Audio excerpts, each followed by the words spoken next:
CWR Breakfast with Phil Upton. Thursday morning, time to get some film picks from our resident movie critic.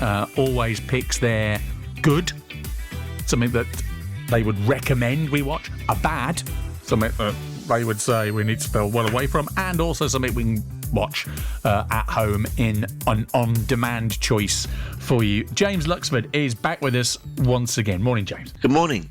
Thanks for coming on this morning on CWR. What did I watch the other day and I thought of you? Have I talked to you about House of Gucci?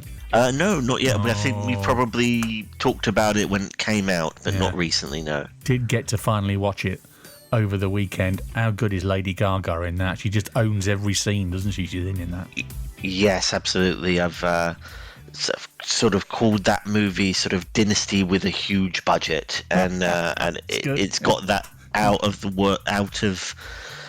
this world kind of feel to it, the over the top aesthetics and scenarios, and if it wasn't based on real life you wouldn't believe it, but yes, Lady Gaga's fantastic. But every scene she's in, I mean, when she's alongside people like Adam Driver and Al Pacino, and Jeremy Irons has got a cameo role in that as well, hasn't he? For her to steal scenes alongside actors like that makes you think, wow, actually, you know what? She's a lot more than just a singer, isn't she? And absolutely, yes. Yeah, quite something. Right, good. Moving on from that to your picks for this week. Let's start with your good, if we can, James. My good this week is the film Turning Red on Disney Plus from Friday. It's the new Pixar movie about a teenage girl who discovers that whenever she feels strong emotions, she turns into a giant red panda. I'm a gross red monster! Don't look at me! Stay back! Our ancestors had a mystical connection with red pandas. Are you kidding me? This little quirk runs in our family. Sounds like a family-friendly Incredible Hulk, James. I wish I'd have thought of that for my review. This is great fun, and Pixar deal with very serious subjects in quite a gentle way. Think of things like Up and Coco and so many other movies, Inside Out. And this is a story about growing up and a daughter's attempt to be independent from her mother, and obviously dealt with through those kind of mystical elements. It's very funny. It's got that great animated style Pixar is famous for, and it's just a very sincere look at things like friendship and adolescence. I think a lot of people are going to enjoy. I think, like so many Pixar movies, whatever age you are, you're going to get something from it. Yeah, it's the beauty, isn't it, of their films? 8 to 80, they tend to manage it across the generations. And with Easter coming, very timely as well. Turning Red on Disney Plus as from tomorrow. That's the good. Here comes the bad. The bad is The Godfather Coda in cinemas Friday. It's a new, re-edited version of The Godfather Part 3, following the later years of mob boss Michael Corleone. We've sold the casinos. We have no interests in anything illegitimate. The church owns the large corporation, worth $6 billion. Don Corleone, this deal can make you one of the richest men in the world. Friends, our business together is done. Well, so we hoped. Famous for the line, every time I think I'm out, they suck me back in again. It's strange they've chose to do this one again, James, isn't it? Yes, I mean, it's happened over the years. Francis Ford Coppola has sort of tinkered with the different episodes in the trilogy over the years. He made a longer version for television in the 1980s, I believe, and this was a sort of an attempt to correct the mistakes of the original third film, which wasn't loved either. This version came out on digital during the pandemic, and it's getting a cinema run now.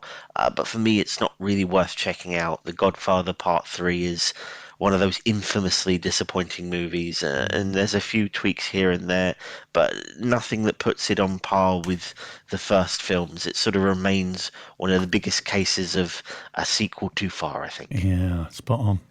Should have left it at part 2, really, but there we are. Godfather Coda. It's in cinemas if you wish, but James' advice to give it a miss as from Friday, which brings us round to your on-demand choice, and I think we can all universally agree on this. It's a Bohemian Rhapsody on All 4 now. It's the biopic of Freddie Mercury looking at his rise to fame with the band Queen and his personal trials leading up to that famous Live Aid concert. No one will play us on the radio. We need to get experimental. Do it again. One more. How many more Galileos do you want? Roger, there's only room in this band for one hysterical queen. Mark these words. No one will play Queen. Fortune favours the bold. It did work so well, though, didn't it? It did. I think it's, just from a technical perspective, it's just an absolute marvel. And I think Rami Malek is superb in the lead. He won an Oscar for playing Freddie Mercury.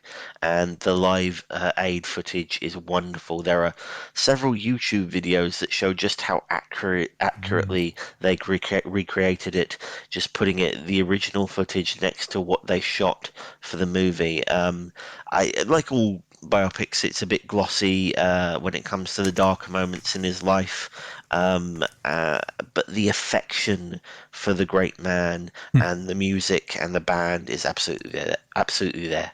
There's a moment on the Live Aid thing where he goes to, just before they start, he sits down at the piano and he twiddles with a little speaker on top of the piano, and I remember watching that going, no, he actually did that.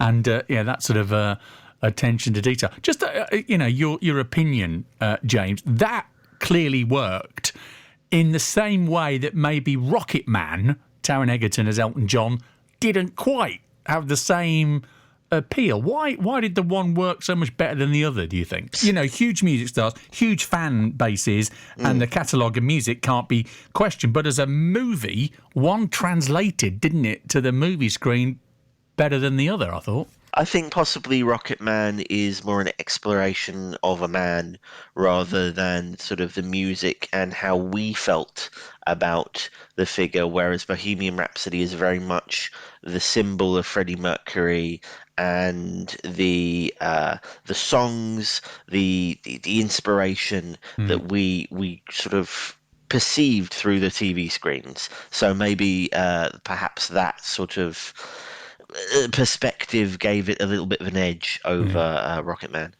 Good stuff. James, always good catching up. Appreciate those picks for us this week. You got anything planned for the weekend coming? Anything you got to look at, or a movie that you're going to be having a peek at? Oh, we've got all sorts coming up. It's because of the success of the Batman at the moment, which is just walking away with all the records at the box office, both here and in the US. There's a bit of a gap between the really big movies, but a few independent gems that we'll be looking at next week. Good stuff. There's a tease right there. James, thank you very much indeed. James Luxford, our movie critic from Stratford-upon-Avon there. Good, bad, on-demand choices every Thursday morning on CWR. Bring you up to date with